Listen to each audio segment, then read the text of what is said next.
যখন রমজান শুরু হয়ে যায়, আকাশ থেকে একদল ফেরেশতা মণ্ডলী সদা সর্বদা ঘোষণা করতে থাকে, ইয়া বাগিয়াল খায়রে আকবেল, ইয়া বাগিয়াল খায়রে আকবেল। আকাশের একদল বিশাল বাহিনী ফেরেশতা মণ্ডলী তারা সর্বক্ষণ জমিনবাসীর উদ্দেশ্যে উদাত্ত কণ্ঠে আহ্বান জানায়, ইয়া বাগিয়াল খায়রে আকবেল, হে দুনিয়ার নর নারী, মুসলিম নারী পুরুষ যারা আছো, যারা ভালো কাজ করতে চাও, কোরআন তেলাওয়াত করতে চাও, সিয়াম পালন করতে চাও, তারাবি আদায় করতে চাও, কিয়ামুল লাইল করতে চাও, যারা ইফতার করতে চাও, সাহরি করতে চাও, কোরআন শিখতে চাও, বুঝতে চাও, যারা নিজেকে জান্নাতের উপযোগী করে গড়ে তুলতে চাও, তোমরা ভালো কাজ করার জন্য অগ্রগামী হও। ওয়াসাবিকু ইলা মাগফিরাতিম মির রাব্বিকুম, তোমরা তোমাদের রবের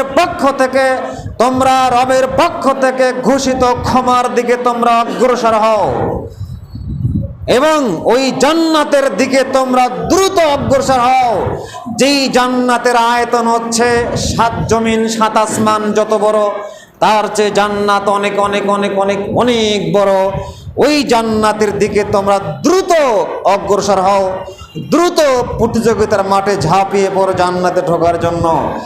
একদল ফেরেশতা 24 ঘন্টা, দিন রাত 24 ঘন্টা আপনাকে বলে, দুনিয়ার মানুষকে আসমানে ফেরেশতা ঘোষণা দিচ্ছে 24 ঘন্টা আপনি নিমক হারাম, আপনি অসভ্য বানি আদম, আপনি নিমক হারাম বাদি আদম।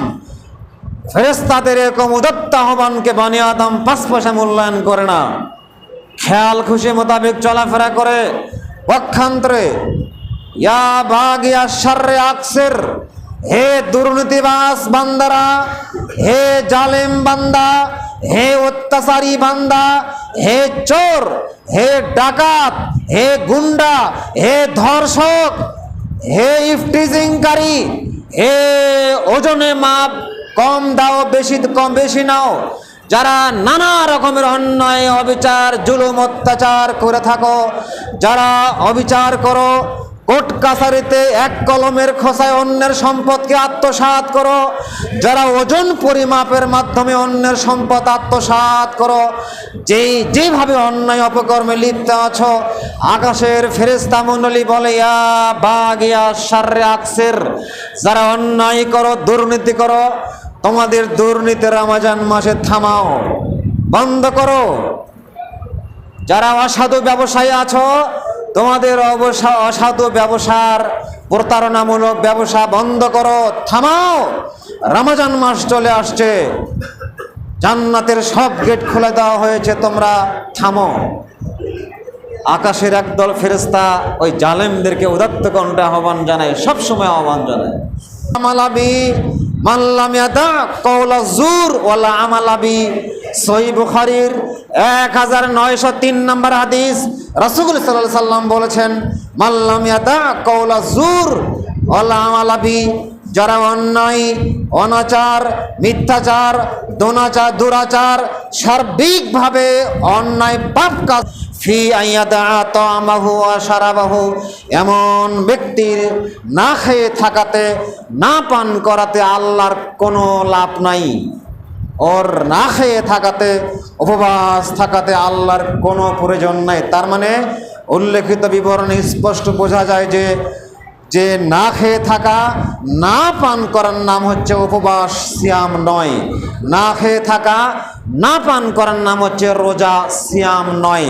সিয়াম মানুষকে নিঃসন্দেহে পরহেজগারিতা অবলম্বন করতে শেখায়, সিয়াম মানুষকে যাবতীয় অন্যায় কাজ ত্যাগ করতে শেখায়, সিয়াম মানুষকে নিয়মিত কোরআন পড়তে শেখায়।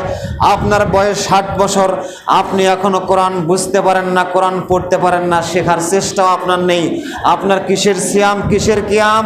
আল্লাহর নবীর নিকটে জিবরাইল আসতেন, জিবরাইল এসে রাসূলকে কোরআন পড়তেন, কোরআন পড়াতেন, আল্লাহর নবীর সামনে জিবরাইল কোরআন তেলাওয়াত করতেন, আল্লাহর নবীও জিবরাইলকে কোরআন তেলাওয়াত করে শোনাতেন। রাসূল যে বছর মারা গেলেন ওই বছর জিবরাইল 2 বার আসছিলেন রাসূলের নিকটে, কোরআন তেলাওয়াত করে শিখিয়েছেন। একবার রাসূল কোরআন তেলাওয়াত করেন, আরেকবার জিবরাইল রাসূলকে কোরআন তেলাওয়াত করে শোনান। সুতরাং সম্মানিত দিনী ভাই বোন যারা উপস্থিত আছেন, আপনি কোরআন তেলাওয়াত করেছেন, কোরআন তেলাওয়াত করেন, আপনি অর্থসহ কোরআন তেলাওয়াত করছেন বা প্রস্তুতি গ্রহণ করেছেন? যদি না থাকেন আজই ঘুরে আসুন, ফিরে আসুন। রমজানের যে কয়টি বাকি দিন আছে এই সার্বিক কল্যাণময় কাজগুলো যেগুলো আছে কোরআন তেলাওয়াত সহ, আল্লাহ তুমি আমাদেরকে এগুলো বাকি জীবনে পালন করার তৌফিক